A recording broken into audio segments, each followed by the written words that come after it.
Hey everybody out there, this is Jeremy again. I want to continue on the topic that I've been on for the past few videos about being realistic versus unrealistic.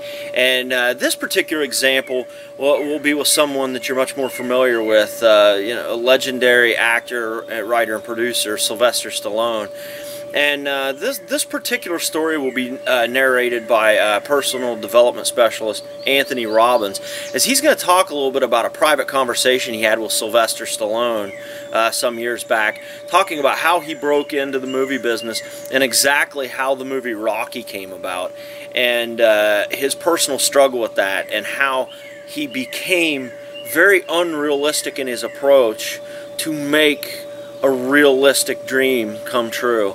And I think you'll be pretty amazed with this story, so I'll turn this over to Anthony Robbins and let him tell you about how Sylvester Stallone took an unrealistic approach to build a realistic future for himself.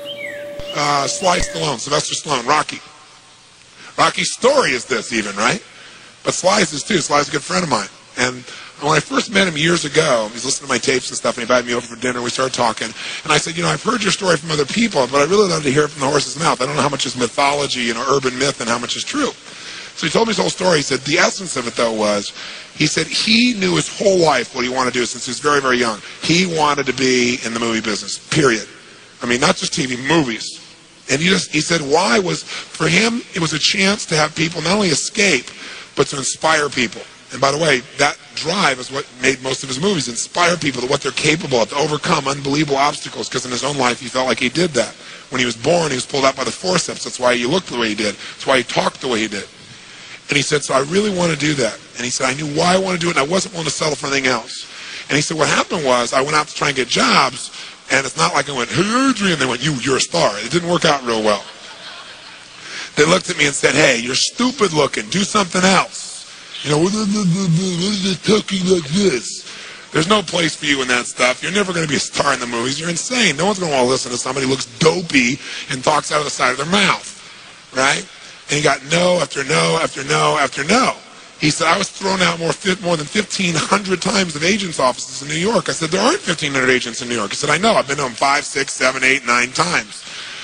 He said, I remember one guy went in there, and I got in there at 4 o'clock, and he wouldn't see me, so I stayed there, and I would not leave. And I stayed overnight. They came back the next morning, I was still sitting there. He said, that's how I got my first job. The guy said, fine, come in here. And he sat down, and he went through this, and he gave me my first movie. I said, oh, really? I thought Rocky was your first movie. He said, no, this other movie, I'd never heard of it. I said, well, what character did you play? He said, well, I was in it for about 20 seconds. I was a thug that somebody beat up. He said, because they made me feel like, people hate your guts. You getting beat up, it'll be a good thing. And he did like 3 movies like that. Never got anything, kept going out, rejection, rejection, rejection. So finally he realized it wasn't working. So he changed his approach. He said, I was starving, by the way. He said, I couldn't pay for even to have heat in my apartment. My wife was screaming at me every day to go get a job. I said, well, why didn't you? He said, because I knew that if I got a job, he said, I'd get seduced back and I'd lose my hunger. He said, I knew that the only way I could do this is if it was the only choice, if I burned all other bridges. Because if I did a normal job, pretty soon I'd be caught up in that rhythm and that stuff, and I'd feel okay about my life, and I feel like my dream would just gradually disappear. And he said, I wanted to keep that hunger. That hunger was the only thing I thought was my advantage. He said, my wife didn't understand that at all. He said, we'd have these vicious fights, and he said it was freezing. So I was broke, we had no money, and he said, so I finally went to the public library one day because it was warm. So I didn't want to read anything. So I went in, New York Public Library. He said, I was hanging out there, and I sat down in this chair, and somebody left a book there. And he said, I looked down at this book, and it was the poems of Edgar Allan, stories of Edgar Allan Poe. And he said, so I started reading it, and he said, I got totally into Edgar Allan Poe. And he said, I know everything about it. He goes on for another 20 minutes telling me about Edgar Allan Poe. He knows everything, how he died, what it was about, what really happened. And I said, well, what did Poe do for you? He said, Poe got me out of myself. He got me to think about how I could touch other people and not worry about myself so much. And he said, it made me decide to become a writer. I said, just imagine, Rocky the writer, right? And he said, so I tried to write a bunch of screenplays. Nothing worked, nothing worked. I was totally broke. He said, I didn't even have $50. And he said, and finally, he said, I sold a script. And it was called Paradise Alley. He said, it's a movie I made many years later, but I sold it. And he said, I sold it for $100. He said, but $100 was a ton of money, man. I was so thrilled. I thought, I'm on my way. But it never led to anything. And he said, so finally, he said, I kept going and going and going. He said, finally, we were so broke. He said, I hawked my wife's jewelry. He said, Tony, there's some things in life you should never do. He said, that was basically the end of our relationship. She hated my guts so much. He said, now we were so broke, we had nothing, no food, no money. And he said, the one thing I loved most in the world was my dog. He said, I love my dog because he gave me unconditional love, unlike my wife. And he said, so what happened was, though, we were so broke that to survive, I couldn't even feed my dog. So I went to a liquor store. He said, it was the lowest day of my life. And I stood outside the liquor store trying to sell my dog to strangers. He said, I tried to sell my dog for $50. And he said, finally this one guy negotiated with me and bought my dog for me, my best friend on earth, for $25. He said, I walked away from there and I cried. He said, it was the worst thing that ever happened in my life. He said, 2 weeks later, I'm watching a fight between Muhammad Ali and Wepner, this white guy that's getting bludgeoned but just keeps on coming. And he said, I got an idea. He said, as soon as the fight ended, I started writing. He said, I wrote for 20 straight hours. I did not sleep.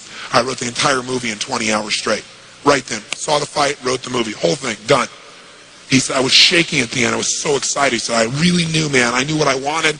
I knew why I wanted it. He said, just like you teach that formula. He said, but I said, man, I took the action. Now it's time to deliver. And so he said, I went out and started trying to sell it to agents. And they all would read it, and they'd say, you know, this is predictable. This is stupid. This is sappy.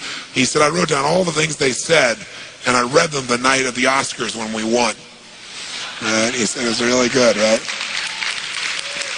The greatest revenge is massive success. And he said, so what happened was, he said, I kept going, trying to sell it, nobody going, I'm broke, I'm starving. He said, finally, I meet these guys, they read it, and they believe in the script, and they love it. And they offer me $125,000 for my script. I said, oh my God, you must have been out of your mind. He said, I was. I said, just one thing though, guys, you got a deal based on one thing. And they said, what's that? He said, I got a star in it. They went, what are you talking about? You're a writer. He said, no, I'm an actor. I said, no, you're a writer. He said, no, I'm an actor. That is my story, and I'm Rocky. He said, I got to play it. You know, I got to be the head person. I got to be the starring role. And they said, there's no way. We're not going to pay you $125,000, take some no name and stick you in that and throw our money away. We need a star, you know? And they want to have Ryan O'Neal play Rocky, to give you a picture. Can you imagine? That's who they picked, right? And so he said, no way, Ryan O'Neal isn't Rocky, I'm Rocky. Went through this whole thing, right? They finally, they said, well, take it or leave it. He said, I left the room. I said, if that's what you believe, you don't get my script. And he left. Here's a man with no money, none, totally broke, offered $125,000 more money than he'd seen in his lifetime, and he walked away because he knew his real what? Knew his real what? And why he wanted it. He was committed to it. So he said they called him a few weeks later, and they came and brought him back, and they offered him $250,000 not to star in his own movie. He turned it down, $250,000. They came back, their final offer was $325,000. They wanted this thing. He said, not without me, and they said no. They finally compromised, and they gave him $35,000 and points in the movie, because they said, if this is going to happen, then you're going to take the risk with us. And the bottom line is, we don't think it'll work, but at least we won't spend a bunch of money on you. And they only spent $1 million to make Rocky, and it grossed $200 million at the time. I mean, it was done pretty well. But what's interesting about this is, I said, what'd you do? I mean, even $35,000, it's not $250,000. That's a lot of money when you don't have $25. I said, what's the first thing you did? I figured you went out and partied or something. He said, I went to that liquor store for 3 straight days and hoped that the man who had my dog frequented the store. He said, because I want to buy back my dog. I thought that was so cool, right? That was really cool. I said, what happened? He said, third day I was there, this guy walks by, and I see him, and I can't believe it, and there's my dog. And I looked at him, and I said, sir, remember me? And he said, it had been about a month and a half by the time this had all come about. And he said, remember me? You know, I'm the guy that sold you the dog. And I goes, yeah, I love the dog. He said, look, he said, I was so broke, I was starving. He's my best friend. I'm sure you love him too, but I got to have him black. Please, I beg of you. He said, I'll pay you $100 for the dog. I know you paid me $25, but I'll give you $100. And the man said, absolutely not. No way. It's my dog now. You can't buy him back. Right? And Sly said, you know, Tony, you know, he said, know your outcome? I said, yeah. He said, I knew it. And he said, I kept changing my approach, so I went $500 for the dog. The guy said, absolutely no way. He said, $1,000 for my dog. The guy said, no amount of money on earth is ever going to get this dog for you. I said, what'd you do? He said, I knew my outcome, right? Because he listened to these tapes, kept to him. He said, I decided to take massive action. He said, I got my dog. I just kept changing my approach, so I got it. I said, what it cost you? $15,000 and a part in Rocky. The guy's in Rocky.